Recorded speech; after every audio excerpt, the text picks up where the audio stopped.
Today's video is another story time. My Crashpad roommate tried to fight me, y'all. Yeah, she tried to put paws on me. Hello. Welcome. Hello everyone. Welcome to my channel. For those of you who are returning for another video, welcome back. Hey, how you doing, aviation junkie? My name is Lydia for those of you who are just joining us over here, and I am a flight attendant, and over here we talk about everything aviation, including my life experiences.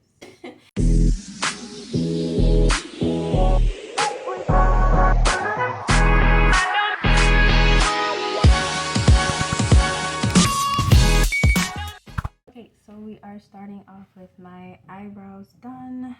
And yes, my eyebrows are not sisters, they're not twins, they're long lost cousins. So when I first got hired by my company that I'm at right now, I had to get a Crashpad, which for those of you who aren't familiar with what a Crashpad is it's just basically a place you crash at. You just need some place to stay in base so that you're close to the airport. This Crashpad was actually pretty nice, okay? This one was actually really nice, but it is an all-girls crash pad, and that alone should tell you there's drama.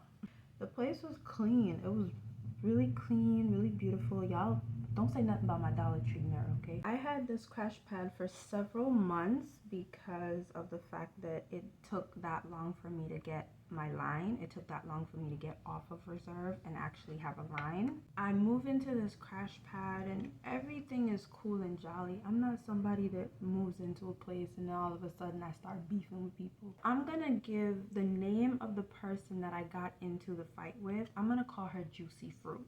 Okay, that's gonna be her name. And the other person that she was talking to in the room, I'm gonna name that person Tropical Thunder. It made sense in my head. I never really had too many interactions with Juicy Fruit. I've observed her and she was quite the bully to me. Quick disclaimer, this is not me bashing anybody or trying to put down anybody. I am really just giving you guys a story time about what happened to me in my old crash pad. So oftentimes when you go into like a new crash pad, you're gonna find people that have been renting at that crash pad for a long time, and those people that have been there for a long time, they tend to feel like the place is their own. The room that he moved me into, I didn't want to be in that room because that room had 3 bunk beds, and the other 2 rooms in the crash pad, they only had 2 bunk beds.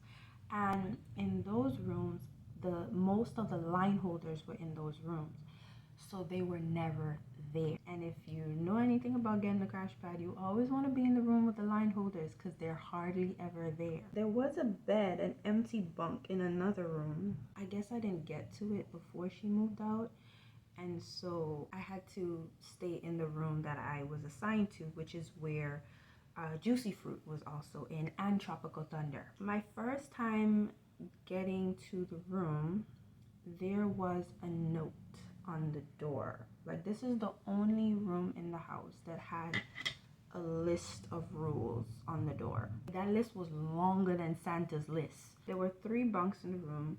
Over here, Juicy Fruit sleeps over here. My bunk is closest to the door, and Tropical Thunder sleeps over there under that bunk. People that usually rent the crash pads longer, those people tend to get like bottom bunks, unless you're going into one of those crash pads that they charge more for a bottom bunk. So if you have the money to pay, then you get a bottom bunk. I had a top bunk. Girl on the bottom bunk of my bunk, she was also a line holder.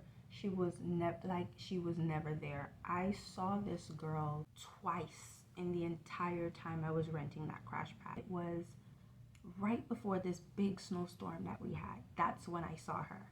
Juicy Fruit and Tropical Thunder, they were always there. So in the crash pad that I was in at that time, 99.99999% of them worked for my airline. I'm using the Profusion Cosmetics. I found this at Walmart. Oh, it comes with a little mirror on the side. Y'all see this? So at this time, I was on reserve and I was working some crazy hours, okay? This was around the time of IROPS. It was always snowing and I came in late from work. I believe it was early in the morning when I came in, around 4 or 5 o'clock or so in the morning, maybe 6. So right around this time, the Crashpad owner, he starts moving new people into the Crashpad. So at that time we had like new people coming into the Crashpad. And remember how I talked about how clean this Crashpad was beforehand when I first got to it? It was really nice, it was clean. Yeah, that changed. Usually if I'm coming in, I would not turn on the light in the room because I'm assuming somebody might be in there, somebody might be asleep. I head straight to my bunk. At that time I had some clothes and stuff on my bed. When I first got into this Crashpad, into this particular room, these girls had like all their stuff everywhere. They practically moved into the Crashpad. They basically turned it into their own personal space. I know y'all are not vacuuming now. Tropical Thunder and I look like I have a black eye. Tropical Thunder and I are cool. Okay, we were cool. Me and Juicy Fruit over here, you know, her vibe was just off. Tropical Thunder and Juicy Fruit are more of friends because they've been in the Crashpad together long enough. And Juicy Fruit walks in and she turns the light on. And I'm like, okay. Tropical Thunder was in the room already. She was sleeping. But in a Crashpad, people who sleep on the bottom bunk, they tend to have like curtains lined all around the bunk so you don't really see into their bunk. She comes out from under the bunk. I'm not, you know, not like that, biased like that. I'll exchange pleasantries with everybody. I'm minding the business that pays me, which is my own. The two of them get into a conversation. Tropical Thunder asks Juicy Fruit something. Juicy Fruit's response was, I'm just waiting for this little girl to get out the room so I can get some sleep. Ma'am, who are we referring to? I know she's definitely talking about me because I am the only other person in the room besides the both of them. I was behooved. She and I had no beef, no nothing. You don't know me from Adam knew Eve, and I don't know you either. Tropical Thunder over here starts rushing me out of the room. She comes and she's like, oh, come on, Lydia, let's get out the room so Miss Juicy Fruit can get some sleep for work. Out of the room that I'm paying for? I really had a problem with that. When did the owner die and turn the place over to you? Never. He didn't. So I grabbed my clothes. After that, I was not a happy camper. I definitely didn't want to be chill with her after that. You could have went about that in a much more respectful way. Right around this time, we had a big old snowstorm. All through the house, they were tracking mud. Okay, and the level of uncleanliness, it was starting to get to me. One day, I came in from work and I went into like a cleaning tantrum at the apartment. So it was me, Juicy Fruit, this girl, this newer girl. She was cool, you know. And then this lady who was always there too, just like Juicy Fruit. Juicy Fruit was upstairs on her phone. I cleaned the half bath, I cleaned the 2 bathrooms upstairs, and I swept. Oh, and another reason why I had also cleaned is because a lot of people were coming in sick. I didn't hear peep out of her while I was cleaning. I get to sweeping the stairs. Because of how I was sweeping the stairs, I was sweeping this stair here and the broom was hitting against this other one. All of a sudden, I hear this beating on the wall, like boom, boom, boom. Stop beating on the wall. Remind you, I'm only sweeping stairs. So I ignore her and I come because I'm just like, I don't even know what the heck is going on right now, but it has nothing to do with me. When I kept sweeping, the broom kept hitting on the staircase. So she started beating on the wall again and she goes, stop beating on the wall. I'm trying to sleep for work. And I yell back at her and I say, I'm not beating on the wall. I'm sweeping the stairs. You know, like when a giant is walking in a movie, you can hear the steps coming and you can hear that music. It was kind of like that.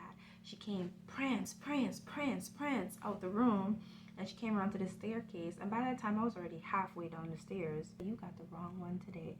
She starts yelling at me that how she's trying to get some rest. Mind you, When I started sweeping the stairs, she was on the phone. How come all of a sudden you switch to know you need rest? She carries on about how she's trying to get some sleep. I said, I'm not stopping you from getting any sleep. Go to bed. I'm on the stairs. She and I were like talking trash back and forth to each other. And instead of kind of just letting it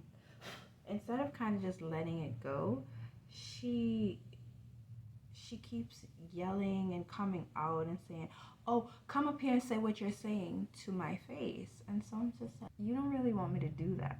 Caribbean people don't fight fear, okay? We don't fight fear. So now I'm already at the bottom of the stairs and I'm down there with this broom in my hand, and she's at the top of the stairs saying, oh, come up here and say what you have to say, come up here and say what you have to say. At that point, guys, I was really ready for a fight. I'm waiting for her to come down, and I'm down there with the broom like this, telling her, come down the stairs. The new me, girl, I'm gonna let you do your clown dance by yourself. So I forgot to tell y'all, she lifted up her dress at me and went, suck my bitch. Suck my bitch.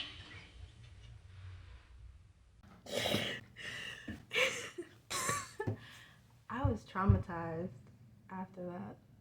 I have never lost so much respect for somebody in such a short space of time as I did for this lady. Yeah, you don't need no help embarrassing yourself. I think you got it covered. I cannot make this stuff up. I can't make it up. So the girl that had gotten the bunk that I was telling y'all I wanted, okay, the girl comes out and the girl's up there talking to her. And we're both throwing insults back and forth at each other. She's up there telling the girl her version of the story. I started to think about a couple things, and one of the things that crossed my mind is that this lady and I work for the same company. I don't want this going back to my company, and if I do beat her behind, the police are going to be involved. We did not end up getting into the fight. I kind of just like let her go because I just thought it was stupid, and I just didn't have the time to be dealing with her. She and I didn't have any bad blood after that. I ended up just telling her, you know, have a nice trip, and that kind of broke the ice. And she responded back to me. She's like, you too, or whatever. So before we go, I wanted to take some time out to talk about the FADAP program, which is the Flight Attendant Drug and Alcohol Program. This is the information on the back of it. I will put it down in the description box. Hopefully you guys can actually see it the way it's supposed to be seen. I don't want to see anybody, especially in this industry, lose their job, especially losing good pilots and flight attendants, okay? I really just want to encourage most of you out there, if you are having any issues with substance abuse, please seek help. If you're working for an airline, it's okay to call the hotline, find out what the hotline number is, and call it. Get help, okay? All right, guys, thank you so much for hanging out with me today. For those of you who absolutely liked my content, please go ahead and hit the like button. Also, comment down below. Tell me your thoughts, what you thought about this story time. Would you have acted that way? What you would have done in this situation? You know, just comment down below if anything like this has ever happened to you, or just whatever thoughts come to your mind. Please remember to be kind to people, especially those of you in the comment section. Subscribe, okay? Subscribe. We have fun over here, okay? You get juicy story times. You get to learn about this industry and the crap that really happens in it, okay? Please remain safe in the skies. Don't forget to stop, think, always review your doors so that you do not blow a slide out here, okay? Bye.